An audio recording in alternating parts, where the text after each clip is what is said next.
Hello, hello. Have you ever thought about making the same pattern multiple times but using different yarns just to see how it would turn out? Or have you ever thought about using the same yarn over and over and over? Most of us have done something like that. But I've had this question come up because I've been talking a lot lately about how to pair your yarn with your pattern. And I've been talking in that about understanding and learning about our yarn and making friends with it, and exploring and trying new and different ways of applying our yarn and understanding the qualities and the attributes of our yarn.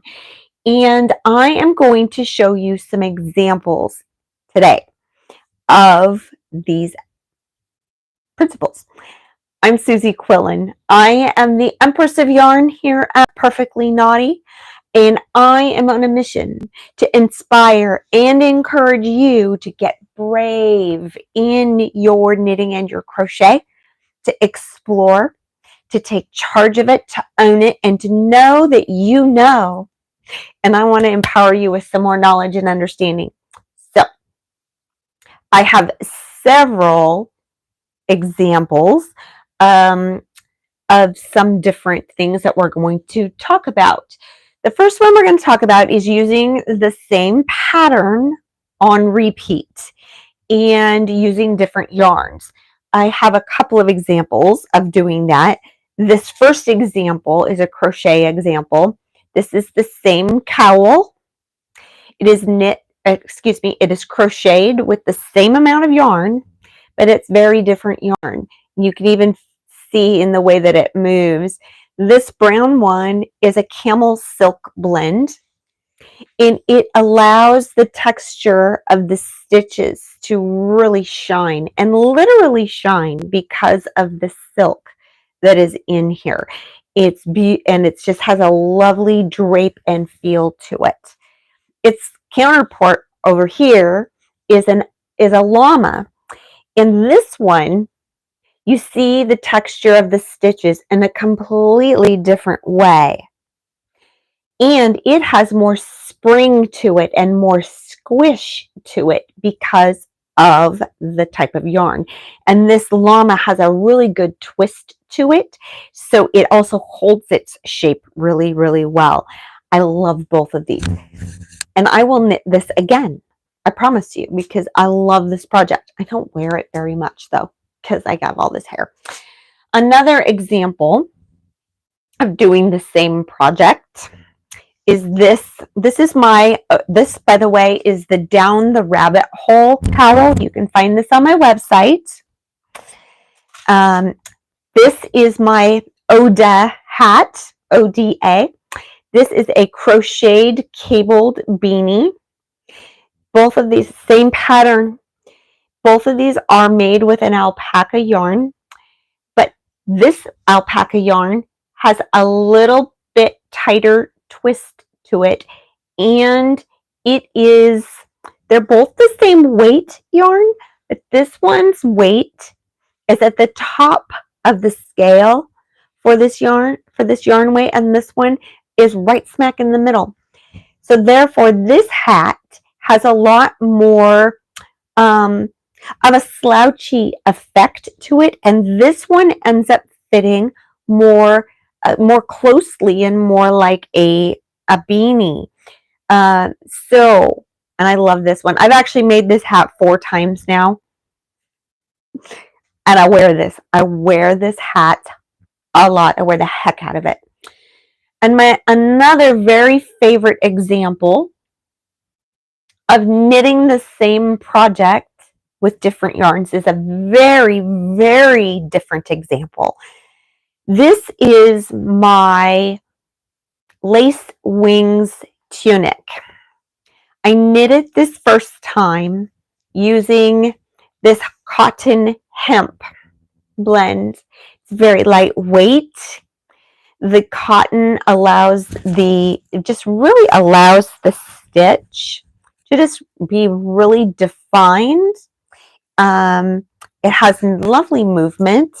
The nice thing with hemp is that the more that you wash it and wear it and use it, the more it relaxes, and it really sort of likes linens, and hemp fibers kind of like to be used and abused. And this one just gets more lovely the more that I wear it and use it, and it's great for layering. I love doing this pattern. It's super fun.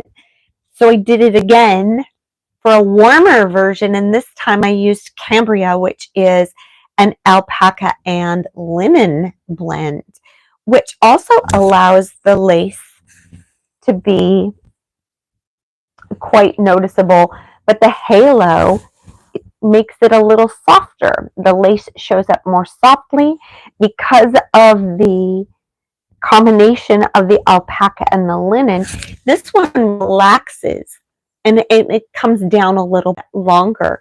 It's relaxed out a little bit more. Fits totally different. It's really warm. It's surprisingly warm with all the holes in it. Don't let it fool you. Alpaca has a higher thermal value than sheep's wool. So I love that.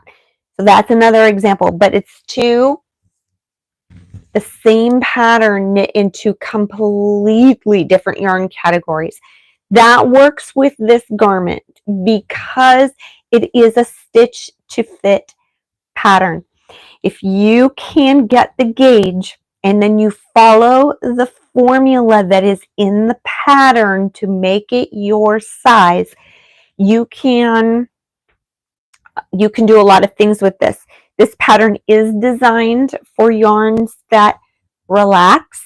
So if you choose to use a yarn that has spring in, you are going to need to account for that and add a little bit, calculate some additional length for your sleeves and your overall length, because this is designed to be stitched a little bit shorter, knowing that the fibers will relax down. Make sure you do your math. Gauge swatch, you guys. Gauge swatching is super, super important. Another example of the same project done multiple times. Oh, I have another one. Oh, there it is. Okay, so this one is my basic triangle. This is just a super easy lace. This is another crochet one. This triangle right here. This yarn is an acrylic cotton that is discontinued, unfortunately, but Colleen, you're so fabulous. Colleen popped in. Hi, Colleen. And she wants you all to remember. Colleen wants you all to remember to use your lifelines. Yes, in your knitting, use your lifelines with your socks, with your hats, with your sweaters. You cannot overuse lifelines, but that's kind of a different story. But this example of using the same pattern on repeat, using different yarns to get a different effect. This one right here, and it's very light, it's very lightweight. This yarn structurally is fairly small, but it has halo, so it fills in, it stays open, and it has a lot of texture. When I scrunch it, that means I can scrunch it up and wear it around my neck and it doesn't feel really bulky, or I can wrap it around me and hold it with a pin. Works great. I made it again with this yarn, and this one is more, it's a cotton, kind of a boucle, very textured yarn, but it does not have very much halo. In this one now, as a result, it moves in a very different way. I did make this one bigger because triangles are like that. When you start at the center and work out, you can just keep going. So this one is really nice in that way as well. And it doesn't feel like I'm doing the same thing over because I changed yarn and I used some totally different beads on this one. I did this again. I've actually made this pattern probably a dozen times now. Colleen has a beautiful red one that I made for her. And with hers, I did every row is a different yarn, and there's beads and fuzzy yarns and bright colors, and it's lots of fun. And I did it again this last summer right here. This one's with more of a worsted weight, same pattern, you guys. This one also is scrap yarns, and I just changed with every row, and it gives a stripe, and that made it very interesting for me to I used 3 different colors, and it's a 2-row repeat, so it makes the colors fall in different ways, which I really, really enjoyed. So there's that. Another really interesting way to use your yarn is to use the same yarn and try different things with it. And here's my pile about that. This yarn right here is Remix Light. I love Remix. Oh my gosh. It's a cotton, linen, silk, and nylon. It's recycled from all kinds of things, and I love it. And I made this little top out of it.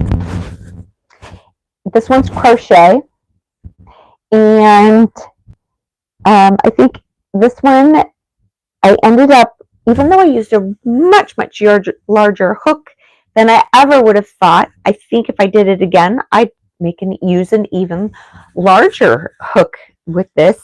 But it has really nice structure, and it actually stretched the nylon in here, allows it to stretch.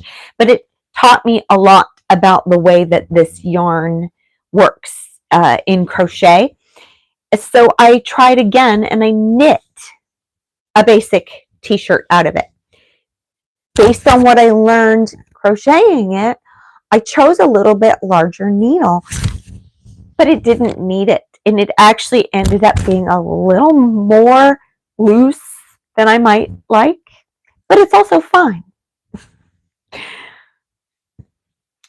It also, because it has a texture, this has some lace to it, kind of a lace stitch to it. Because this yarn has a texture, the lace, while you can see it, isn't super crisp and open because of the actual texture of the yarn, which makes it subtle and I think quite lovely. So I did it again, but this time I totally mixed things up, and I did this tank top dress that has crochet on the top and is knit on the bottom. Same yarn, Remix Light, and it has beads, lace and beads. This yarn does not show off lace super well. I mean, you can see it, and it's just fine. But if I wanted a really crisp and pronounced lace, I might have edged this with a different yarn, or I did put some beads in here to help weight it. I might have done some heavier beads, but it's fine. But this was another really good experiment. I like this one. I wear it. I wear this one. Sometimes I'll wear it this time of year over a long sleeve, or because it's kind of a tank top, baby doll style, and it's really comfortable. And then, because of the fiber content of this yarn, and I had some random balls left over that weren't enough to do anything by themselves, I decided to try socks with this yarn. And I will tell you, because these are scrappy socks, they're ugly, but they go inside my hiking boots, so that's fine with me. And I will tell you, this makes a really great sock. They've held up really, really well, and I love them. So these are all examples of me experimenting, not being afraid to try things and experiment. The worst thing that would happen is that I didn't like it and I frog it out, or Sometimes I make it and I don't really like it, but maybe one of my grandkids does, or my daughter does, or somebody else likes it. So I want to encourage you, set your yarn free from your stash closet, put it to work, bring it to life, explore with it, have fun with it.